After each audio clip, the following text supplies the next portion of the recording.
এবার দেখে নেব খেলার সময়ের শিরোনাম। জিম্বাবুয়ের বিপক্ষে হোম সিরিজের আগে প্রস্তুতি নিয়ে সন্তুষ্ট নন অধিনায়ক নাজমুল হোসেন শান্ত। বললেন, লাল বলে মানিয়ে নিতে আরও বেশি সময় প্রয়োজন। বিতর্কিত ডিপিএলে উত্তাপ ছড়াচ্ছে আবাহনী মোহামেডান ডার্বি। শীর্ষস্থান অক্ষুণ্ণ রাখতে চায় আকাশী নীলরা। দলগত পারফরমেন্সে টপ স্পট দখলের লক্ষ্য সাদা কালোদের। বিএসপি এর বর্ষসেরা ক্রীড়াবিদ হলেন মেহেদী মিরাজ। উদীয়মান cricketer Nahid Rana popular choice award জিতলেন ঋতুপর্ণা চাকমা। বড় অনুপ্রেরণা বলছেন বিজয়ীরা।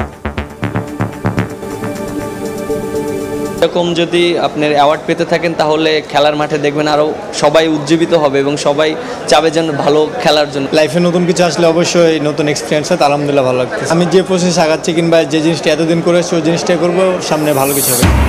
হামজার পর লাল সবুজ জার্সি গায়ে জড়াতে রাজি হলেন কানাডার হয়ে খেলা শামিদ সোম। জুনে সিঙ্গাপুরের বিপক্ষে ম্যাচের আগেই বাংলাদেশি বংশোদ্ভূত ফুটবলারকে পেতে চায় বাফুফে।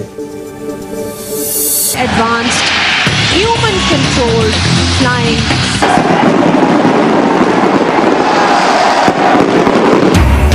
পর্দা উঠল পিএসএল এর কনসার্ট, আতশবাজি আর জেট স্যুট ফ্লাইং শো দিয়ে জমকালো উদ্বোধনী অনুষ্ঠান। প্রথম ম্যাচে লাহোর কালান্দার্স একাদশে জায়গা হলো না রিশাদের।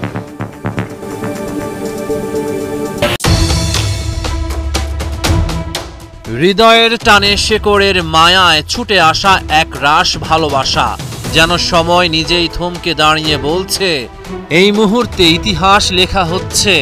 দুনিয়ার বুকে ছড়িয়ে ছিটিয়ে থাকা বাংলার সেরা সন্তানরা ঘরে ফিরছে। কদিন আগেই আলোড়ন তোলে এক নাম, হামজা চৌধুরী।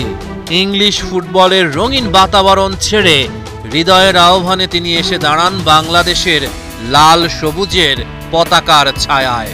অভিষেকেই আগুন ছড়ানো পারফরম্যান্সে জানান দেন, তিনি শুধুই ফিরে আসেননি, ফিরে এসেছেন কিছু গড়তে, কিছু লিখতে।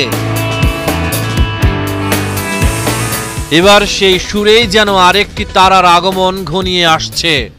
শামিত সোম কানাডা জাতীয় দলের হয়ে খেলা এই মাঝ মাঠের শিল্পী খেলতে চান লাল সবুজের জার্সিতে।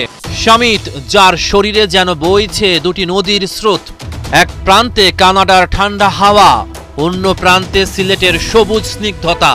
বাবা মানস সোম এবং মা নন্দিতা সোম দুজনেই সিলেটের সন্তান। প্রবাসে থেকেও তারা হারাননি হৃদয়ের ঠিকানা। শামিতের বয়স 27। বয়সের তরঙ্গে এখনো গতি আছে, আছে দৃষ্টি, যেটি ঝুঁকে আছে বাংলাদেশ নামক ভালোবাসার দিকে।